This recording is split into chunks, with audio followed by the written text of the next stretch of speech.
To have you here. It's a pleasure being Right, here. Andy. I mean, for us, we've had, I've met Serge as well, but I think Yes. I've had you more on the show than him. Good to have you here. Same here, Lebanon. Right, so we're talking NGOs this morning. For someone who doesn't have an idea of what an NGO is, I would want you to shed the light or explain to us into details exactly what it means when we say an institution is non-governmental. Okay. Thank you very much, Lebanon, and then good morning to your viewers. I think it's critical for us to look at it from the international perspective. Okay. Now, before we get to the level of what an NGO is, the NGO fall under a bigger umbrella, who we refer to as non-state actors, Okay. and which also falls under a bigger umbrella as on the international front as an international actor. So largely, the international actors has two legs. We have state actors and we have non-state actors. Okay. The state actors are largely countries, and when I talk about countries, you have a group of people who identify themselves with a common geographical area. Right. They have a defined population. Those are some of the characteristics of a country. So you look at Ghana, you look at US, you look at China. We refer to them as state actors or Okay. countries. Now, when you come to the second leg of it, of course, under the state actors, depending on their financial muscle and other dynamics, it depends on what shots they can obviously call. So obviously, these three countries that I mentioned, we all know their military might. We all know Yeah. that what they bring to the table on the international level. Now you come to the second leg of it, which is non-state actors. Non-state actors have some 5, 6 legs underneath it, and one of which is the state. The state actors are individuals who have built capacity to the level that they can enter into agreement, they can enter into contract with certain countries or some state actors. We have multinational corporations, some notable brands who can actually call a president to order, who can actually call a country who is going out of way back into what they're supposed to do. We have what we call international governmental organizations. Okay. That Let are- us in on that one. Yes, So. the international governmental organizations, we look at a group of state actors that come together to form a particular bloc. You look at the United Nations, that is Right. made up of countries. You look at the World Trade Organizations. You look at the ICESA, that is the Francophone-speaking West African countries. They've also formed a particular bloc. Recently, you will notice that some organizations, some countries who had military, the junta take Yeah. over their countries, ECOWAS will come out and say that, okay, we don't want to deal with this country under this particular treaty or agreement. But you will notice that some other countries will be dealing with them within that same bloc, and it falls under what we call the spaghetti bowl of African integration. That is a problem that we are dealing with as it stands now, where you have one country falling in quite a number of blocks. So even if one bloc is sanctioning him, the people will move to the second block, and then trade will still continue Right. with that particular country that is under sanctions on the earlier block. So once you have this international governmental organizations, there's a third aspect of it, which a fourth aspect, I beg your pardon, which is known as the terrorist groups. It's The funny. Boko Harams and the Yes, rest. yes. What are they doing in here? So largely, I think you know when you are in the university, obviously you have this group of people who are very rowdy. It happens in every university. Okay. You go to University of Ghana, Yes. you go to They are KN everywhere. University, you go to UPSA, my alma mater, you go to every university you Always go to. creating And chaos. obviously, even in our senior high schools, Yeah. you get individuals who are very rowdy. These people, largely, you need to bring them to the table, whether I like it or not, Yeah. to be able to get their consensus. So largely, you go in UPSA where I am, like we have the group we call them the Bobo Clan, on orientation and matriculations. Whilst the vice chancellor is walking without an umbrella or whatever, this person is actually working with his bodyguards and all those things, giving him the credence that he deserves. Then we come to the NGOs. Right. So the NGOs fall under the non-state actors. Okay. Now the NGOs, just like the state actors, you have NGOs who have built capacity so much so that they even get a seat at the United Nations. Example, Rotary, which we are here to discuss, because it's been in existence since 1905, and we've gone through different phases. We've seen the good, we've seen the bad, we've seen the ugly. We've actually gone down to the community to execute an impactful project. You end up getting individuals or these groups of NGOs getting international recognition, and that's largely what an NGO is. Of course, like I said, depending on their experience, it would help you appreciate what they are bringing to the table and what issues they are addressing and everything. I think let me drag Serge into the conversation. Let's look at the roles they play in developing a country. What are some of the roles NGOs play in the development of a country? When we are talking about the development of a country, we always have a roadmap. We have priorities that are set. Okay. A government may come and say, oh, my priority is into education, or it is into health, into building infrastructures, etc. And some of these priorities may not be really looking at needs at community level. And some of these needs at community level cannot also wait. Some of them are so urgent that other entities need to look at them and see how to support this effort. So non-governmental organizations are trying to support some of these needs without looking at profit. Some need, if you don't address them, they create issues that can lead to war, to peace being disrupted, to just reactions that are not going to help. And we have some of these rights that we say, oh, they are rights that everybody is entitled to. Right to a good education, right to water, right to health. So non-governmental organizations, when they come in, they are trying to look at, okay, as we are waiting for the government to come, what can we do to improve livelihood, to improve the life of the people, to help the community remain a community that we can trust, and a community that really contribute to the development of the country as well. Right. Andrew, would you want to add up? Yes, I'd want to add up. The letter I want to add to what the Return President Oga indicated is every single role that an NGO plays has a direct relation to the whole national security architecture of that particular country. So typically you look at countries that have very strong NGOs, even if individuals, like he rightly said, even if individuals are trying to agitate, are trying to demonstrate on certain things, whether it's roads, whether it's water, whether it's the environment, whether it's health, having poor health infrastructure, all these dynamics, NGOs are set up primarily to address some of these issues. So if you ask me, a country with a very strong life for NGOs will obviously get some of their needs.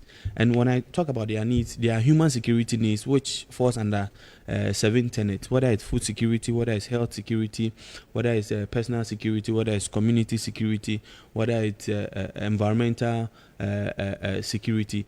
These 6-7 security needs, once you have a very strong NGO in your particular country, a country which is welcoming to a lot more NGOs, obviously you end up getting a lot more of some of this your human security needs, which are largely about 7 tenets, as I earlier mentioned, being addressed, which would reduce the pressure that would be on the central government. Right. Who oversees the work of NGOs in Ghana? Let's talk about it. That's a good question. In the recent past, to set up an NGO, obviously you need to register with the Registrar General's Department. But there's been a bit of a decoupling where the Office of the Registrar of Companies has assumed the responsibility for organizations, whether it's a profit-making company or a non-profit making company. So whether I like it or not, every single NGO operating in Ghana will eventually, if you've not done that, I'll encourage you to go do that. We'll need to register with the Office of the Registrar of Companies. I'm not their PRO, but I believe that once you register with it, it would provide you. I've heard in the past NGOs who import certain things and they are looking for waivers on certain assets, and they'll be ranting, going about. Meanwhile, you go check the books, and if you've not registered with the registrar, Office of Registrar of Companies, there's a bit.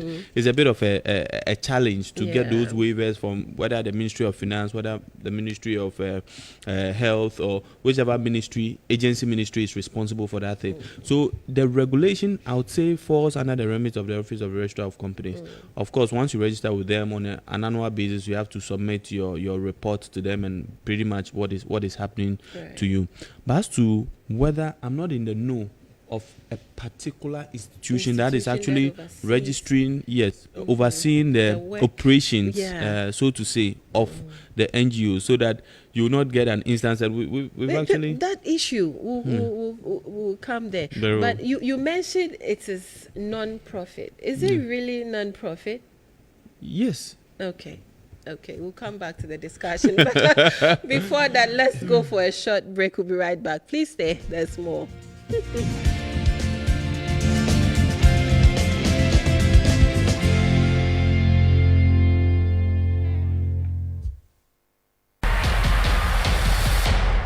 The Fufro Betum, a high sense hero promo. Ye crado na ya hobua, na kunya na bedawama. TV, sound system, mobile phone, ya titi so say who? She Hero 24 no high sense TV so 4K definition papebi. Yes, also QLED and a mini LED TVs. Inches bia upebia. A 5032, equal 600. She shom na you dear. With the high sense TV, Asha Hero 24. Asa uti stadium ho. Any down. Sound no emu clear. Na ukra high sense mobile phone. Bebia with me she. Every 10th, every 15th June. Adi afuo. Na yasa teswo. Eye high sense hero promo. High sense hero promo yi. Kwasu wo high sense showroom bia. Enti ko ho na kwa jiwodie. High sense. Everyday prices for everyday people.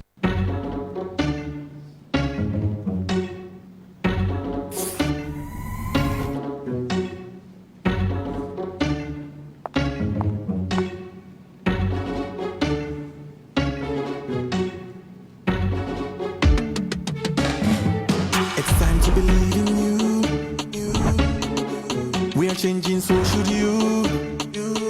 If you're dreaming, don't be afraid. And in the valleys, keep your head up high. Dare to dream with Puma drinks. Puma, yeah. Believe it, you can achieve. Puma, oh yeah. Clap your hands for the whole new vibe. Make we set the Puma. Oh yeah, come alive. Puma, let me hear you.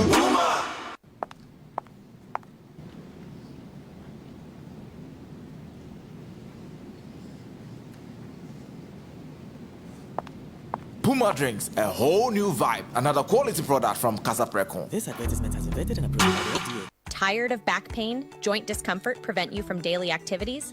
BioForce. Due to its unique composition, BioForce relieves muscle spasms in the back, neck, shoulders, arms, and legs, and restores the elasticity of connective tissues. BioForce is a quality cream meeting the standards of product. It can be delivered directly to your doorsteps. Call the number on the screen to order BioForce now. BioForce, your joints, our priority. This advert is FDA approved.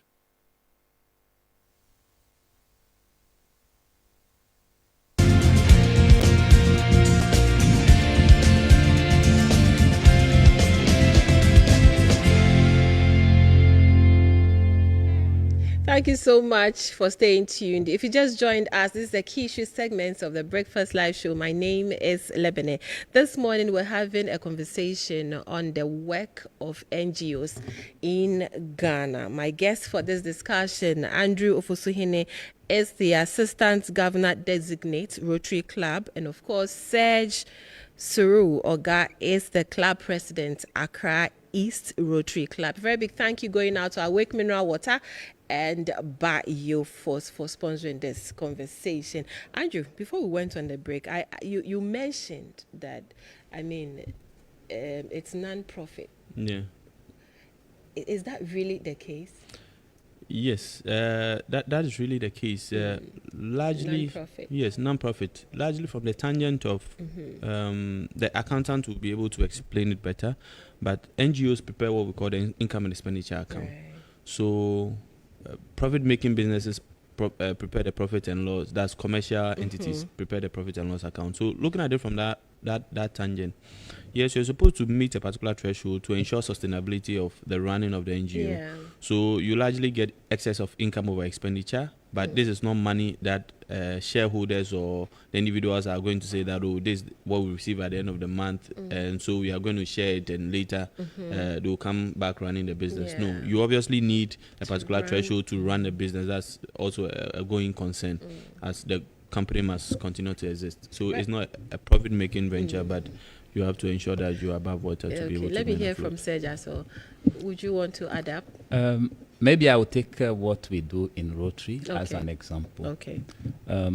When we are planning for the year, Right. we come out with a certain number of needs that we have identified. Maybe people with mobility, disability. How do you identify these needs? We go to the community, Okay. to do some need assessment. Okay. There are people who know that Rotary comes in to support community development, so they can just call us. We are having this challenge. Yeah. Can you come in? In many instances, for example, a school may come and say, oh, we don't have a toilet facility. Okay. We've heard that you've done it in social communities. Can you come and help us?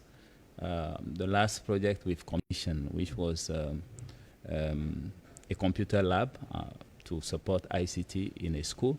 When we were commissioning the project, many other people requested, oh, if you've been able to do it in this school, we are having 2 or 3 schools around, can you also support them? So when we hear about these things, we try to go deep into it, discuss with the community, discuss with various actors, and see if it is anything feasible and if it is something that is going to be sustainable. Then when we bring it to the club level, the club will look at the various needs, look at the priorities that the president or Rotary in general is giving as orientation. And then we say, okay, let us focus on this, this, and this. But we have what we call the project bank that is there, where we keep all needs that came to us that we've been able to access. And we know whenever we mobilize the resources or we saw partners who are interested in one area or the other, then we go for it.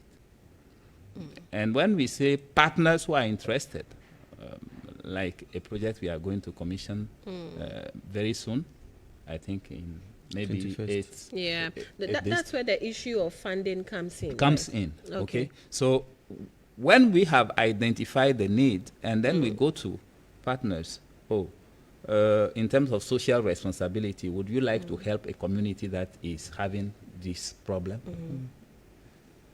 Some will say, oh, I'm interested by water. I'm interested by that equipment. I can buy it for the hospital, etc. So we have people who partner with us and they trust Rotary for being a place where they know their resources will go and really help the one who is in need.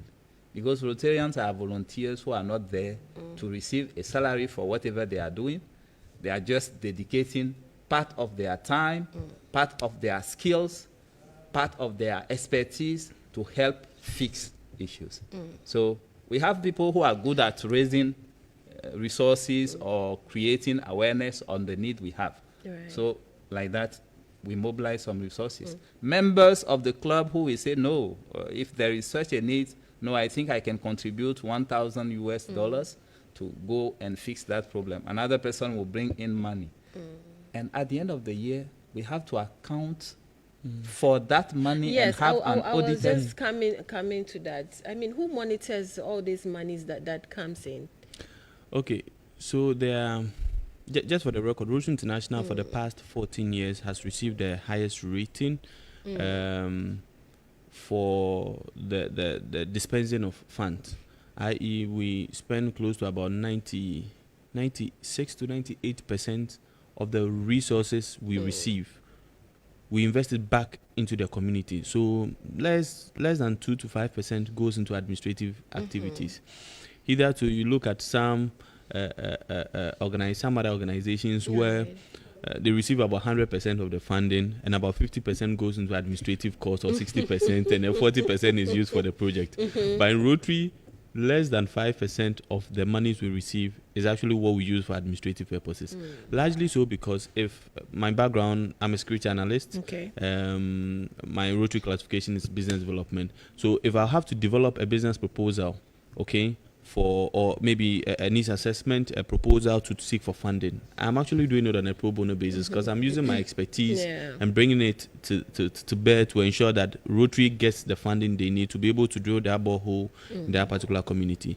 So the monitoring is on 3 levels. Once we have the Rotary International monitoring, which we have to report to them of our activities. We have the district monitoring. I'm the assistant governor designate for Rotary District 104. So I have a cluster of clubs, about 4 or 5 of them that I'm supposed to take care of, and I'm supposed to ensure that they go by the tenets of Rotary. And I report to a district governor who, of course, has the overall responsibility of all the clubs we have in the district. The clubs themselves have internal auditors that audit their account. So at the end of the year, once that is done, they have to take it for auditing, and they have to come up with an audited report of their activities. So the monitoring is done methodically and then rigorously. So you can't, I say something, you can't take Rotary money or spend Rotary money for the purpose for which it wasn't meant and expect to go scot-free. That it wouldn't happen. That I can assure you. You've mentioned that of Rotary. What of the other NGOs? For the other NGOs, I think in my take, because I don't belong to them, I don't know what rules of engagement actually they go by. But I know of other sister clubs that we've partnered, Lions, Red Cross. I mean, there are quite a number of NGOs, but from my side, I think I can speak, and we can speak a bit more. We've had issues where funding comes in, and at the end of the day, it's not used for the intended purpose. I mean, what would you say to that? Serge, would you come in? Yes. You know, anywhere you don't have method to check what is being done, definitely we can't say everybody is there really doing the work for which they claim they are in. So, and sometimes it is those who are not doing it right that we see, and that's who holds them accountable. Let me take an example. There are some donors who are very strict and who will follow up on how you deliver. Yes. And in our club, for example, there is this project at Achiavi where we had to use resources from another Rotary club in the US to be able to deliver on the project. But every 6 months, we are still reporting on how the facility is used, what are the difficulties, what are the improvements, what are the measures we've discussed with them. So we keep on monitoring. And because they are always asking us to report, we are also obliged to go back and make sure that that facility is still functional. If there is any problem, how do we support them to get it fixed, etc. When they are improving, all this comes in as lesson learned.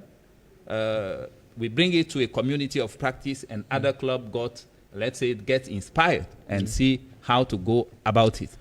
So I think when that's a system, for example, where the donor is monitoring constantly. When we are using global grant at Rotary level, when we say global grant, it's mean we have the Rotary Foundation, which is the financial arm of Rotary, where every club can go and request funding to be able to implement project locally. But when you are applying for these grants, definitely they come with rules that you have to follow. Yeah.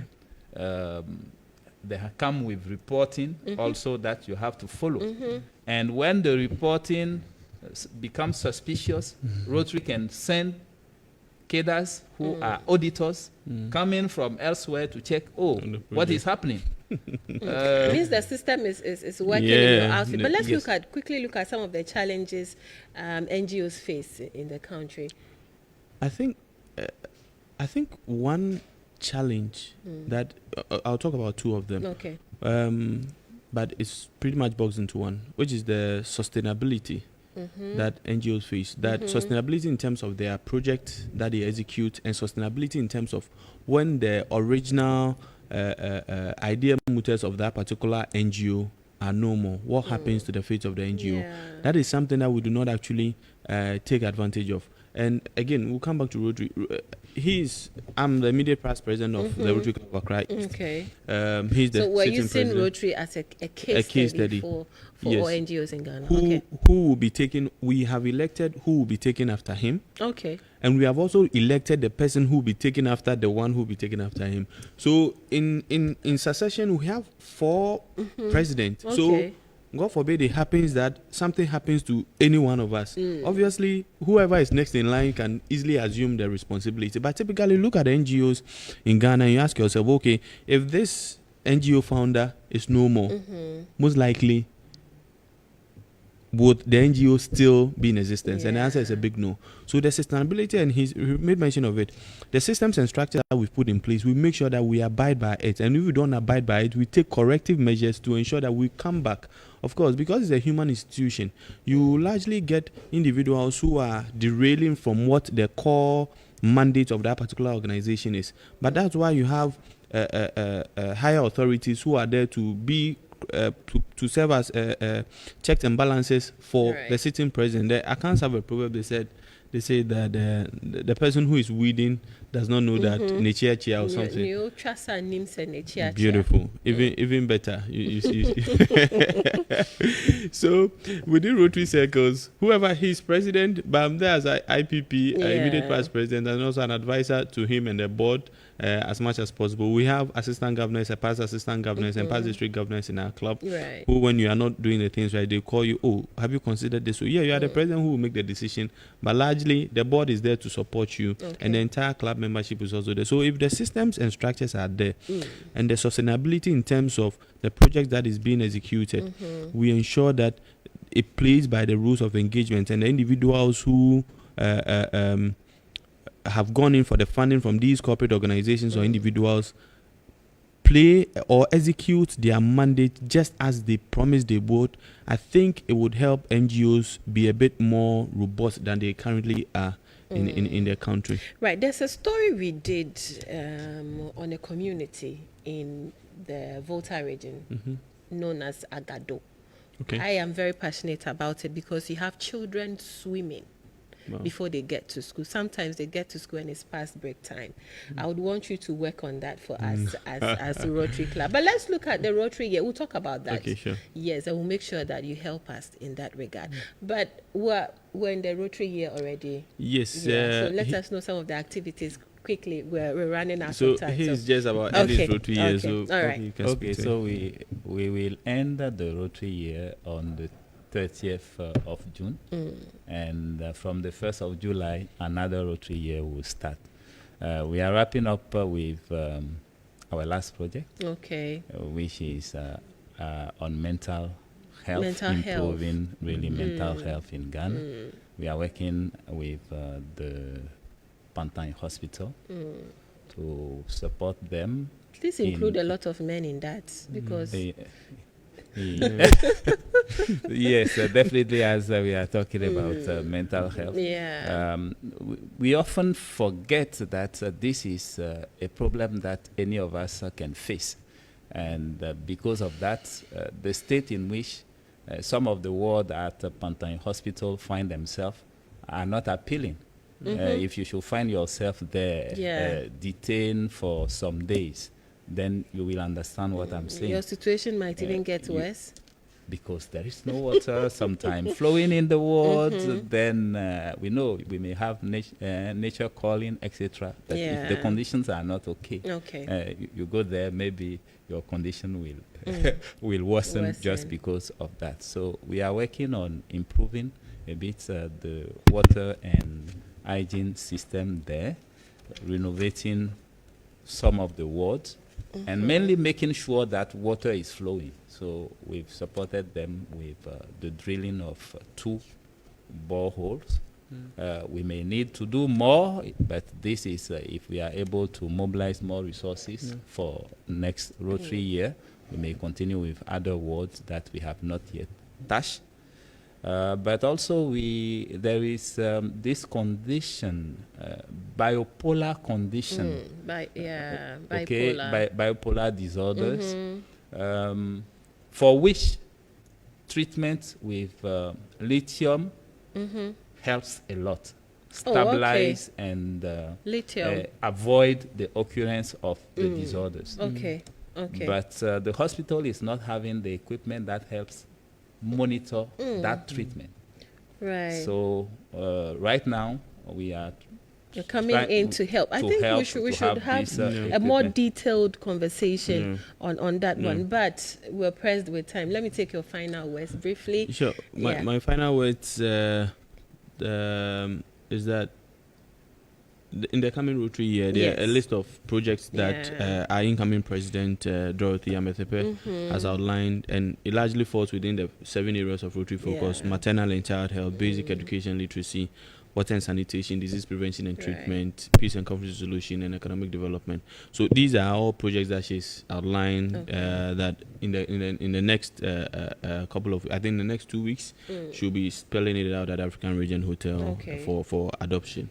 The wishing of my, I also want to say congratulations to my big brother. The wife gave us some congratulations supposed to be to the woman, right? Nana Joa Oposoine, my sister-in-law, she gave it to a bouncing baby boy this dawn. Congratulations to her. Congrats, man. And we're looking forward to having a good time when we get home today. Okay, all right. Thank you so much for coming. I'm very grateful. Jeremina, I don't know. So you have quite a number of admirers out there. Jeremina is watching you. She sends her regards. So this is where we end this morning's conversation. My name is Lebene Abrokwa. I have been speaking to Andrew Ofosuhene. He is Assistant Governor Designate, Rotary Club. And then Serge Soru Oga is Club President, Accra East Rotary Club. I'll see you soon. A very big thank you going out to Awake and then, of course, Bioforce. Up next is ENL with Bia Dela. Stick and stay. We'll be right back.